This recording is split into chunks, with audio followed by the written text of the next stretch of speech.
ભુજમાં 112 એમરજન્સી સેવા માટેની ભરતી પ્રક્રિયા દરમિયાન ઉમેદવારોમાં ભારે નારાજગી જોવા મળી હતી। બસો ડ્રાઈવરની ભરતી માટે યોજાયેલી પ્રક્રિયામાં બનાસકાંઠા, પાટણ, વાવ, થરાદ અને મહેસાણા જિલ્લાના ઉમેદવારોને સમાવેશ ન કરવામાં આવતા વિરોધ શરૂ થયો હતો। ઉમેદવારોએ સ્થળ પર જ હોબાળો મચાવી પોતાની નારાજગી વ્યક્ત કરી અને ભરતી પ્રક્રિયામાં સમાન તકની માંગ કરી હતી। પરિસ્થિતિ તંગ બનતા જ તંત્ર દ્વારા ઉમેદવારો સાથે ચર્ચા કરવામાં આવી અને અંતે તેમની અરજીઓ સ્વીકારવામાં આવતા મામલો શાંત થયો હતો। આ ઘટનાએ ભરતી પ્રક્રિયાની પારદર્શિતા અને વ્યવસ્થા પર સવાલો ઊભા કર્યા છે।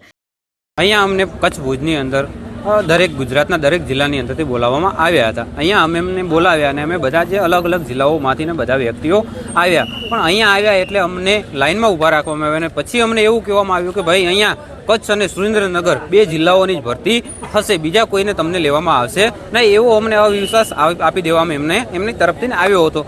સાહેબ શ્રી આવ્યા અને એમણે એવું કીધું। પછી અમે અહીંયા થોડો હલ્લા બોલ કે થોડોક આમ ચર્ચા વિચારણા કરીને સાહેબ સામે અમારો પક્ષ રાખ્યો કે સાહેબ આવી કોઈ ઉલ્લેખ છે નહીં। તો સાહેબે પછી અમને એક એવો લોલીપોપ આપ્યો કે ભાઈ તમારે છે ને તમે હવે ડોક્યુમેન્ટ અમને આપી દો અને અમે તમને બોલાવશું। પછી એ થોડી વાર થઈ અને એમનો બયાન બદલી ગયું। વરે એવું કહેવામાં આવ્યું કે ભાઈ તમને 15 દિવસ પાછળ તમારા ત્યાં બનાસકાંઠા જિલ્લાની અંદર પાલનપુર જે જગ્યા છે ત્યાં તમારી આ ભરતી કરવામાં આવશે। હવે પછી વરે થોડી વાર થયું, મીડિયાના ભાઈબંધો બધા આવ્યા, બધા ભાઈઓ આવ્યા અને પછી અમે ઇન્ટરવ્યૂ અમારો આપ્યું એટલે એમનામાં થોડુંક એમના દિલમાં થોડોક ધડાકો લાગ્યો અને એમણે એવું કીધું કે ભાઈ હવે અમે મીડિયાને સમક્ષ આ જે ચર્ચા વિચારણા થઈ એના પ્રમાણે અમે તમારા ડોક્યુમેન્ટ ક્લિયર રીતે લઈએ છીએ અને અમને ખબર છે અમે બધા જે 300-400 કિલોમીટરથી આવ્યા વ્યક્તિઓ, આ વ્યક્તિઓને બધાના ડોક્યુમેન્ટ કમ્પ્લીટ છે અને બધાએ કમ્પ્લીટ પરફેક્ટ રીતે જ આપ્યા છે।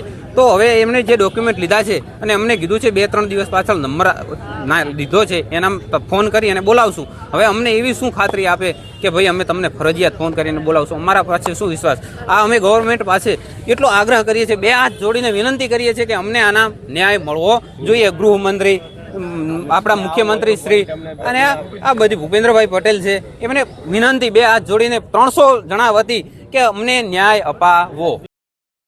આ ઘટનાને લઈને આપનું શું માનવું છે અમને કોમેન્ટ સેક્શનમાં જરૂરથી જણાવશો અને જોતા રહેશો ન્યૂ ભારત ન્યૂઝ। નમસ્કાર।